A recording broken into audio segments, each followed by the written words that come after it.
You can't sell something that you're not confident about. Not that you don't believe in you or what it is that you bring to it, but how you're going to deliver that.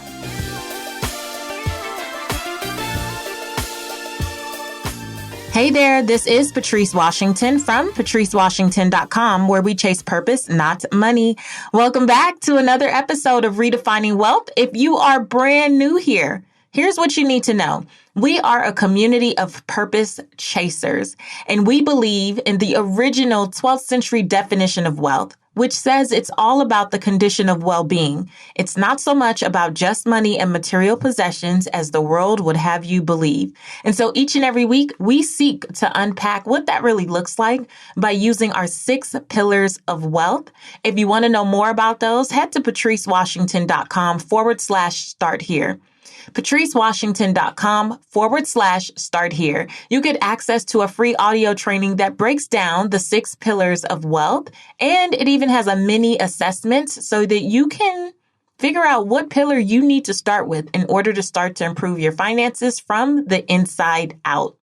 Before we jump into this week's episode, it's brought to you by Created for Purpose. It's my free 5-day challenge that is all about helping you get unstuck around how your gift and the marketplace are supposed to come together purposefully. If you know anything about me, you know that my career was built in a time like this, and I fumbled my way through this online game so you wouldn't have to. So instead of YouTubing and Googling and piecemealing all the things together, I'm going to teach you in that 5-day live challenge how to prevail online and thrive even in turbulent times. To sign up, head to patricewashington.com/challenge.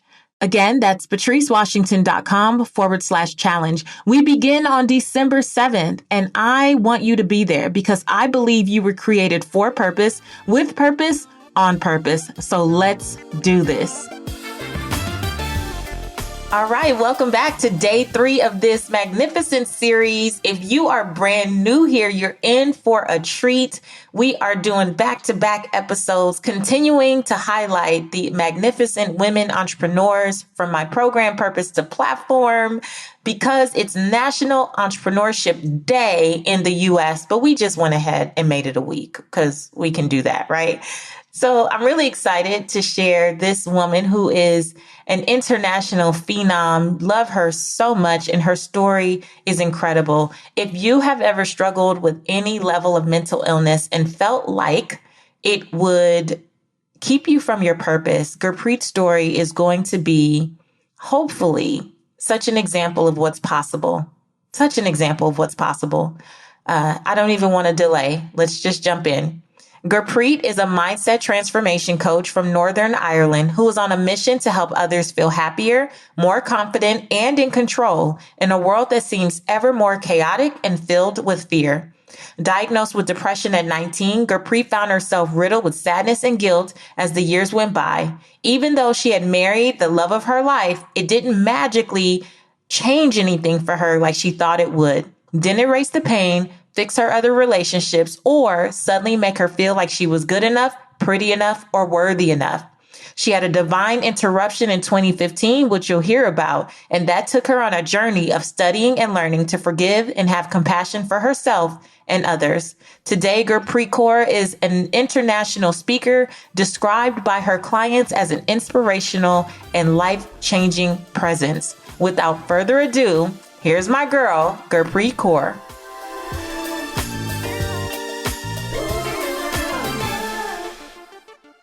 Welcome to the Redefining Wealth podcast, Gurpreet. Hello. I can't believe I'm here. Well, I can actually. You can, because you were just going to tell me and I had to stop you. But the first time you heard me, how did you find me originally? The Women of Impact podcast. Oh my days, that podcast. You know, it was right in because like God sends you everything that you need the moment you need it. But that podcast, it was like, she is talking to me. She's in my head. Get her out of my head. But the moment I heard you, I was like, I'm going to be on her podcast. I will be. You did. So you said that to yourself. I'm going to be on that podcast. When did you hear it? 2019 or 2020? 2019. 2019. So you heard me on Women of Impact. You found out I had a podcast, and then you said, I'm going to be on her podcast. Mm-hmm. Why did you say that? Because, and this is going to sound like I'm blowing my own trumpet, it was the integrity behind everything that you say and everything that you do. It seeps out of you. And I've had coaches, like I've been on a journey. So over the last 5 years, I've had coaches, and I didn't know you were coaching at that time. I'd heard you, and I thought, she is nothing like any of the coaches I've spoken to before. And then I was doing my own thing. As we talk, you'll know, but I was doing my own thing. And I came across a video of yours on Instagram about to the coaches who tell their clients to go charge X amount of pounds, stop doing that. And I was like, she knows why I don't want it. Yeah, so that's why, Patrice, that's why. Oh, I remember what you're talking about. I was talking about stop telling people who just started that they should be charging tens of thousands of dollars. First of all, if you're not comfortable, right? If you don't have clarity around who you are, what value you add in the marketplace, you're not even comfortable saying those numbers. And it just comes off as disingenuous, right? Makes you feel a wee bit sick when you say it. Like you're like, because you can't sell something. See, even saying it, like you can't even get it out. You can't sell something that you're not confident about. That you don't, not that you don't believe in you or what it is that you bring to it, but how you're going to deliver that. And there's no way that I would have sold what I wanted to sell back then for the price that I was being told to sell it at. Yeah. So there was a disconnect. Huge. So you ended up finding out about me coaching, about Purpose the Platform, I presume. So you had like a kind of a roundabout how you got here, though. So you actually did like an interest call first, right? I did the Women of Impact. I did listen to your podcast on and off because I was going through my own journey at the time. That was like, I was going through a huge period of awareness myself in my period of self-development. And then I was in the middle of a coaching program, personal development coaching program. And I was like, right, do you know what? I know I need her in my life. I'd come across you again. And then I spoke to your husband, who is a diamond geezer, as we would say. So sound, like what a lovely guy. But we had this conversation and he asked me some questions, but it was unlike any conversation I'd had, but it was the conversation that I was searching for because it was one that spoke about why I was doing what I was doing. Mm-hmm. Money didn't even come into it. I think that's the thing that kind of separates Purpose to Platform a little bit from a lot of programs is that I'm really trying to get to the why, like what has God called you to do and why? Right. And so I think that when you get clarity around that, your confidence is in that you know that you're doing what God called you to do.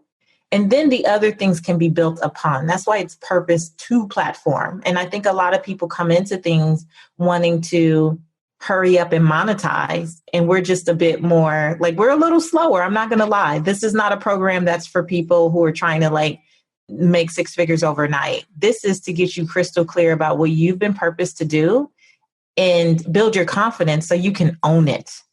100%. That is exactly it. Like if there's one word that I could have, it would be confidence or no confidence. Like before I even came to you, my confidence was taking a beating. Like it was taking an actual beating because personally, in my personal life, I was flourishing.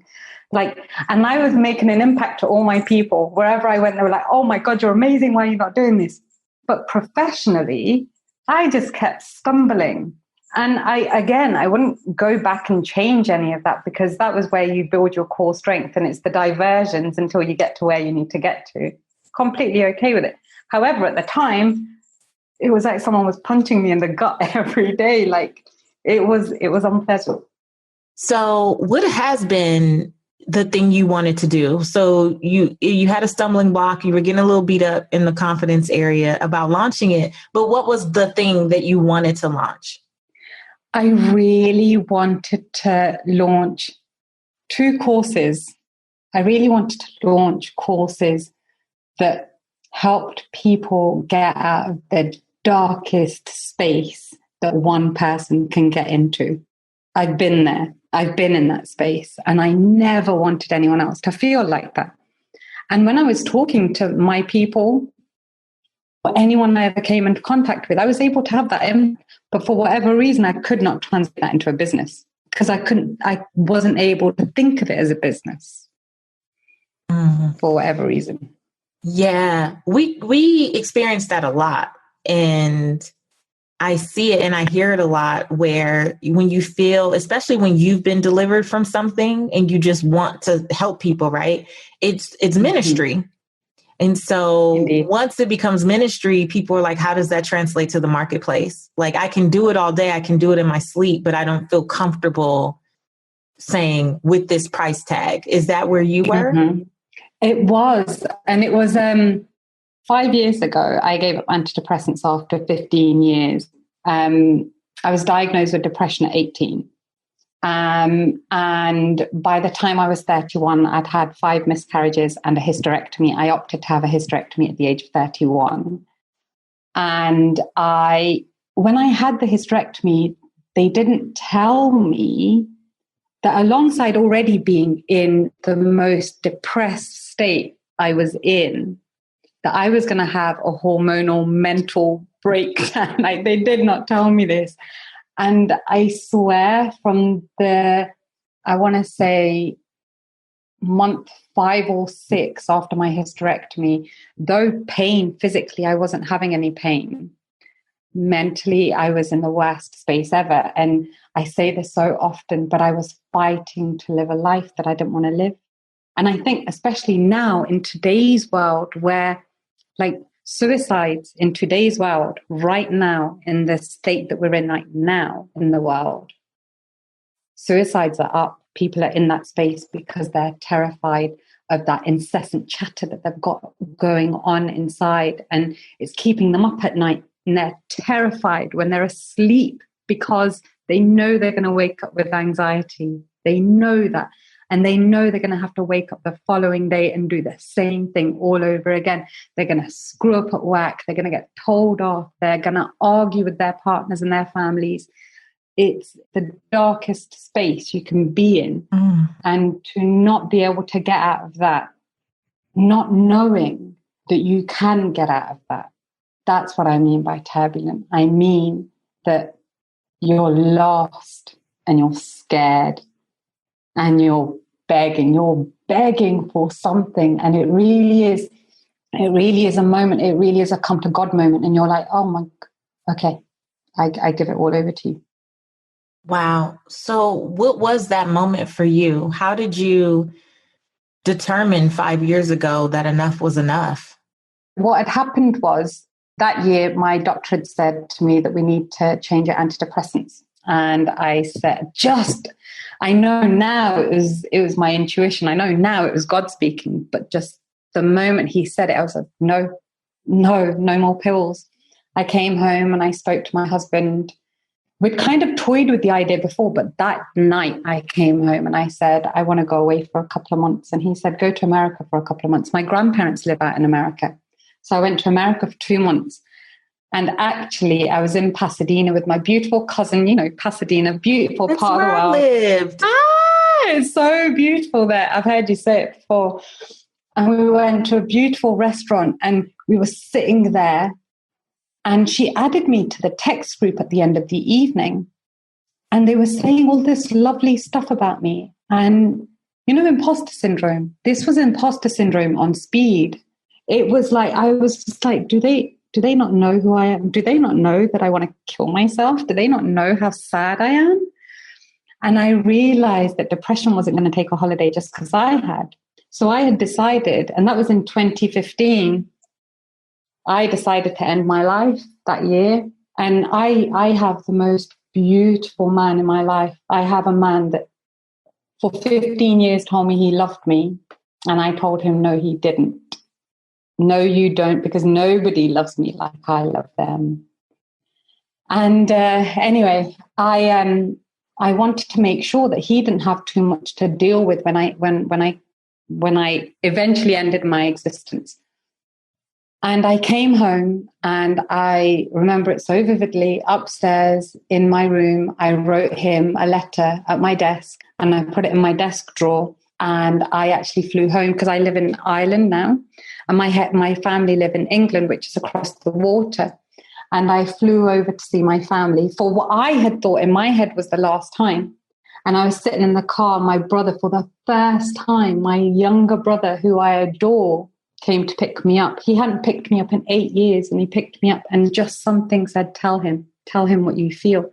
And I just looked at him and I said, hey, I can't do this life thing much longer. And he just looked at me and said, yo, when was the last time you said thank you? And I just looked at him and I was like, what do you mean say thank you? Have you not heard like how much of a victim I am in my own life? Really giving him all my reasons. And he was like, I really don't care. There was a lot of swearing. I won't swear on your podcast. I don't care what's going on in your life. I don't. When was the last time you said thank you? Thank you for the husband that you fought to marry. Thank you for the home that you live in. Thank you. Just thank you. When was the last time? Tell me. And we had a conversation about God, about neuroscience, about metaphysical science, about universal law, about meditation, about gratitude. And I was like, oh, wow. And there was a shift literally in the car. And I rang my husband and I said, hey, babe, I'm going to be okay. And he knew his wife was back. He knew that the girl that he thought he'd lost was back. I went home. My brother and I spoke it was about 8 o'clock in the morning until about 3 o'clock the following morning. We spoke. Like it was one of those conversations that was just epiphany after epiphany after epiphany. And you know where you're like, oh, God was with me the whole time. So that was on September 12th, 2015. So 5 years on Saturday it will be. I came home and I started, that night actually after the conversation with my brother, I started meditating and writing a gratitude journal. And by October 1st, 2015, I was ready to give up the pills. And so I did. It wasn't the smartest thing to do because I had a spiritual awakening, a drug withdrawal, and a nervous breakdown all at the same time. But I would go back and do it all over again. I would do it all over again because what I chose to do in that time was study my way out of it. And I understood, and I know what we're capable of if we allow ourselves the chance to believe it. And if we allow ourselves to believe that there's something greater than the thing that we think afflicts us. Gurpreet, what a testimony. Like I knew you were powerful, just from getting to know you in the group, but what a testimony. I've lost my train of thought. Let me regroup. So 5 years ago, all these things are happening at one time. And at what point, though, over the last 5 years, did you say, I need to help people. I need to share this with other people? Honestly, it was the moment I knew that God was real. And I know I say that in our calls all the time, but that moment that you realize that there is something within you that has been trying to get your attention your whole life. The moment I knew, Patrice, I was like, nobody should ever feel alone, terrified, scared of themselves or of sleeping, of being with the people, of being scared of love. Nobody should ever feel that way, ever. Nobody should hate themselves enough to put themselves through the stuff I put myself through. Nobody. And so the moment I knew that I had the power within me to change me, oh my days, that's the day I knew. That's the day I knew that it was my God-given purpose. It wasn't because I've always been the black sheep of my family. I'm the girl that kind of does her own thing. I'm her. And it wasn't always well accepted. It really wasn't. But in the moment I knew that me following my heart was the right thing to do my whole life, it's my God-given purpose to ensure that everybody knows it. So in what ways have you gone about doing that? I would say before P2P and now with P2P, have you been expressing this to the world?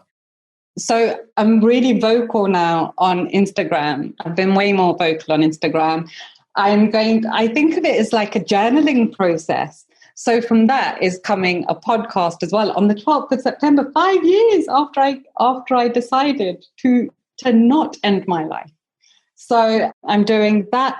I've got my online courses coming on the 1st of October, which is 5 years since I gave up the pills. And that is pure testimony that if I can do it, anyone can do it. Anybody, it takes some work. That's it. And you've got everything you need within you to do whatever it is you want to do. So you have a lot of very specific dates, right? So this actually comes out in November.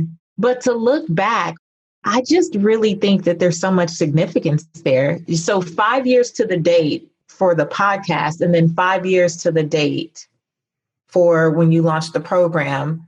What are you going to be teaching people in the program and on the podcast?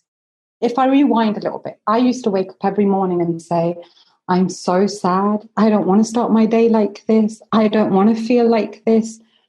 And so what immediately then shifted for me was that I started to implement new habits into my life that ensured that every area of my life was looked after: spiritual, emotional, mental, and physical. So the education, working out, and all of those things. So what I've done is I went to loads of different coaches, and I've invested so much money into myself. And again, I would do it all over again. But what I've done is I've taken the best of what I know and put it into courses to make it simpler. And that's the name of one of my methods, called the Simpler Method. And then also, thank you. And then there's also Mind the Gaps. And Mind the Gaps is a 12-subject course that is broken down over 8 weeks. And it is the typical gaps between where you are and where you want to be, in the gaps that people forget about.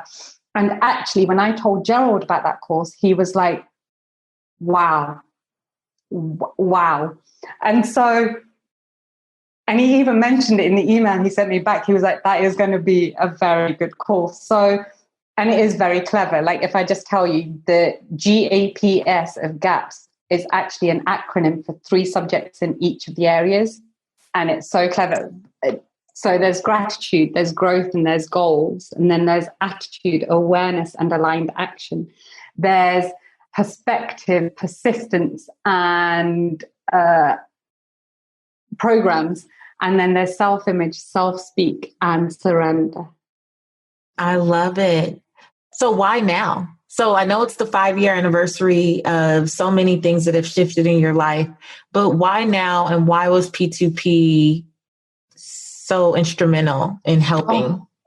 Why now? Because honestly, I strongly believe that we speak our life into existence. And I have been trying for so long to get things off the ground and just having no real confidence in it.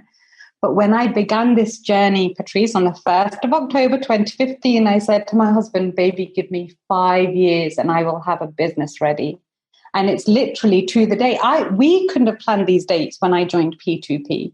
So I truly believe that there's divine intervention there, right? Divine intervention there. But why now? Because I believe that the time is right for me now, and the time is right for the people that need me now. Because right now we're in probably one of the darkest times of our era. And so God was clearly readying me for this time. So that's why. Why P2P?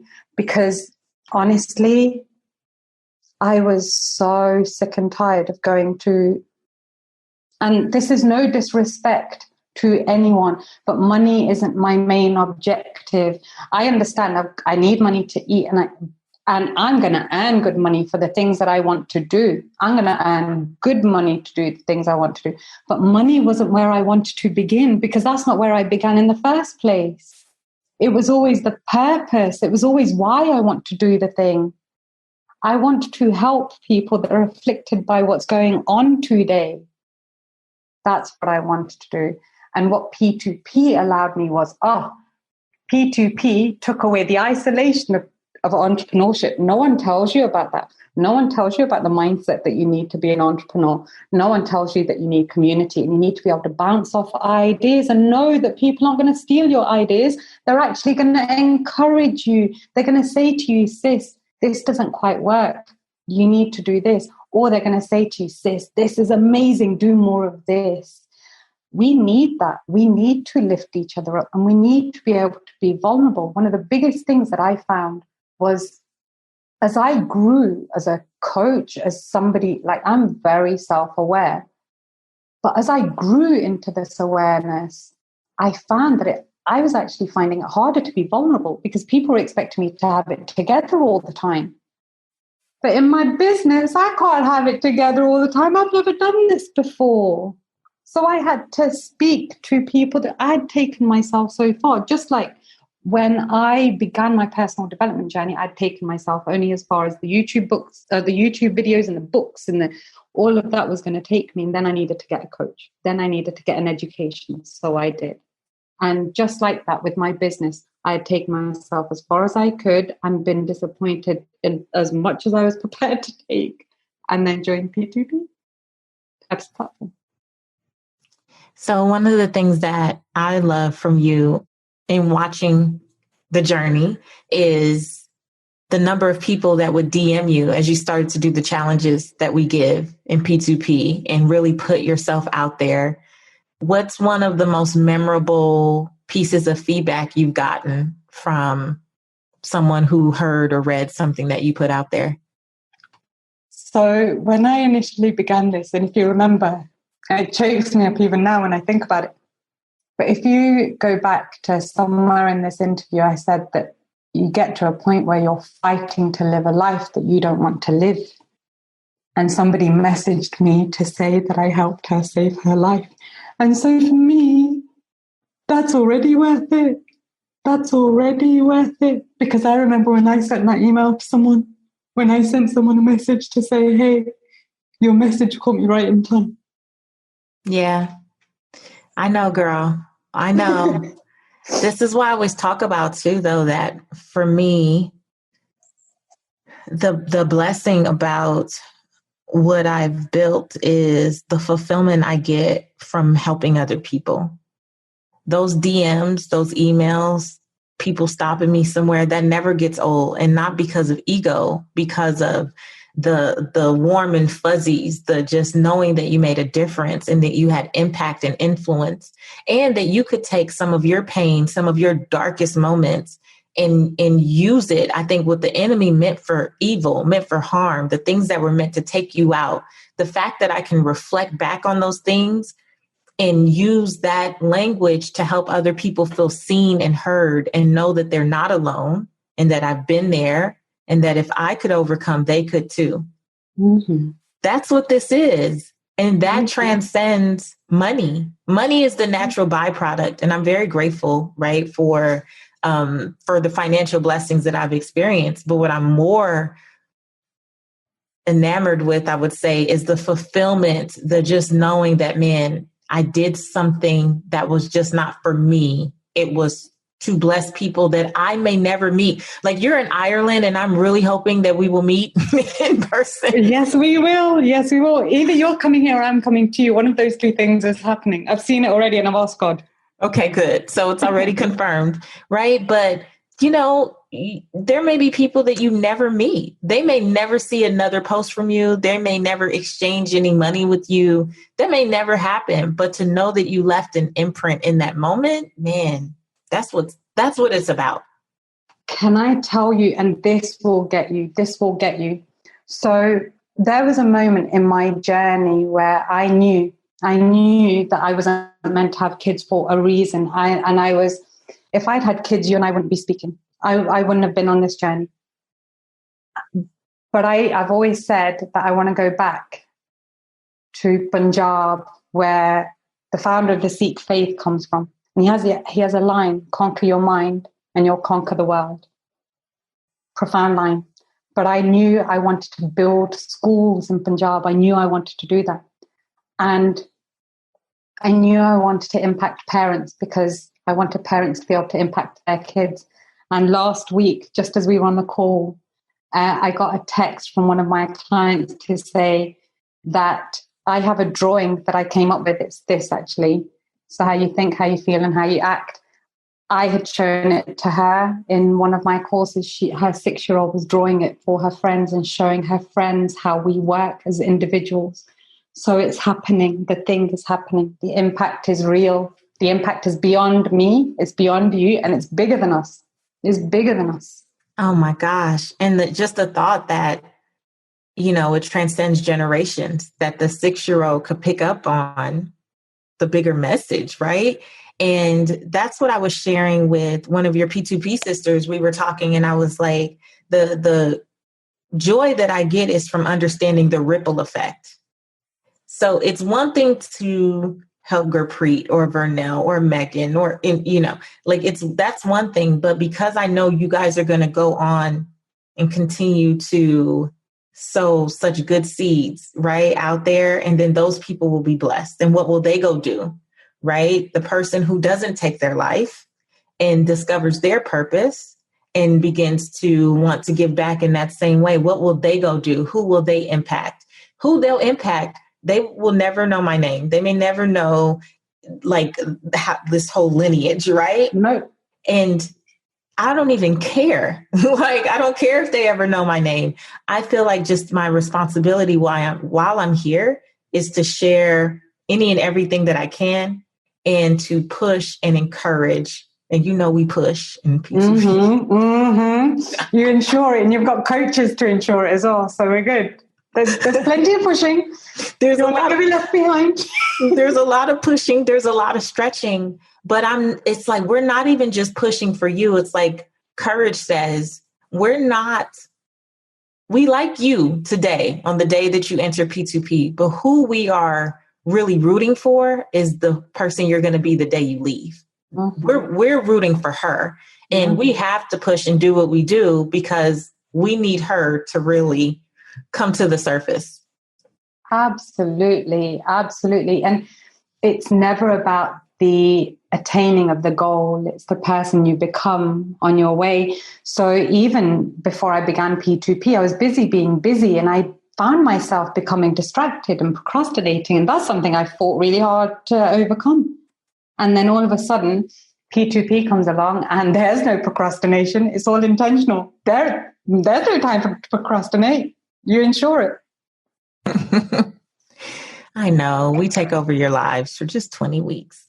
Really the first 10 or so. And then the last 10, you're just out doing your thing, but you know that you have support. So you always know you can come home. Yeah, but that's not true. You're there the whole time. There's no, no. 20 weeks. It's full on. But we let up around week 10. We let up a little bit, but I'm just so proud of you and just everything that you've done. Before I let you go, well, no. Did you already share everything that you did? So you have the podcast coming out, courses. Yeah, I have the courses. Oh, my Instagram handle is at intuitive.knowledge. So if you want to catch any of what I'm doing, it'll always be there because it's where I'm most active. Me and my dog, we're there most of the time. So good. Before I let you go, I have to ask you some quick redefining wealth, rapid wisdom questions. I'm sure you've heard these before. It's funny. It doesn't matter how many times people have heard it. Once I ask them, they're like, I don't know. I'm already thinking, what did I say would be my dream answer? So let's just do them. Okay. How do you define success? Being at peace and having pure faith. Yes. What is pure faith? Knowing that no matter what you think it is that afflicts you, that there is a power bigger and greater with you, in you, and all around you, guiding you. I love it. How do you define wealth in 3 words or less? Acting in service. Oh, that is so good. Now she knows she studied for these. You see how this is just rolling off her tongue? This just coming. Okay. What's one book that has helped you redefine how you see wealth? Apart from yours. Apart from yours and Gerald's. The Science of Getting Rich. Can I just give you one more? Because you've had him on the show and I love him. Dennis Kimbro's Think and Grow Rich, a Black Choice. Oh my. Very clever. Gurpreet, you read Think and Grow Rich, a Black Choice? Oh, of course I did. Why would I not read that one and read the other one? What? I love it. I just love you. Okay. And the last one, you're going to fill in the blank. My name is, and to me, the truth about wealth is. My name is Gurpreet Kaur, and to me, the truth about wealth is it's an inside job. Yay. That's my girl. That's my girl. I love it, Gurpreet. I love you. Thank you so much. Love you too. Thank you. Thank you for being in this community. Thank you for trusting us to help you through Purpose to Platform. And just thank you for everything, the work that you're doing in the world. I am incredibly proud of you. Thank you for having me. Thank you for giving me the space. And just thank you for teaching me how it needs to be done. That's something. P2P isn't just about a 20-week course. You actually go away with an understanding of how you deliver with purpose and how you deliver with integrity and how you sell with no intent of wanting anything back. I love that. Thank you.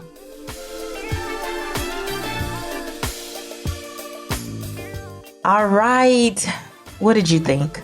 You got to come to social media. Come find me in the free Redefining Wealth Facebook group. Tell me what you thought. I just love Gurpreet. She is such a force. She is such an inspirational and life-changing presence. As her clients say, she has just been such a light in the Purpose to Platform community. And honestly, there's so many elements of her story that to watch her in Purpose to Platform, you would just never know. You would never know. Now, she's also known for a good, ugly cry. She is known for a good, ugly cry. And I think that's the beautiful thing about Purpose to Platform is that it's such a safe space where we all feel like we can let our guards down and share openly and authentically. And Gurpreet brought so much of that to this last cohort of Purpose to Platform. And I just feel very blessed to have been a part of this journey with her. So make sure you check out all things Gurpreet, her links to her website, her social media, everything she has going on. It's in the show notes. So make sure you click on those show notes and go give Gurpreet a follow. Tell her how much you learned from her and enjoyed this episode. And we're not done. I still have one more woman to highlight this week, and you don't want to miss Dr. Vernell tomorrow. Oh, she is dropping bombs like tomorrow's episode. So good. So make sure you keep it locked in here at the Redefining Wealth podcast. If you haven't subscribed, make sure you do. And until tomorrow, I want you to go live your life's purpose, find fulfillment, and earn more without ever chasing money. In Gurpreet's honor, make sure you say thank you. Talk to you later. Bye.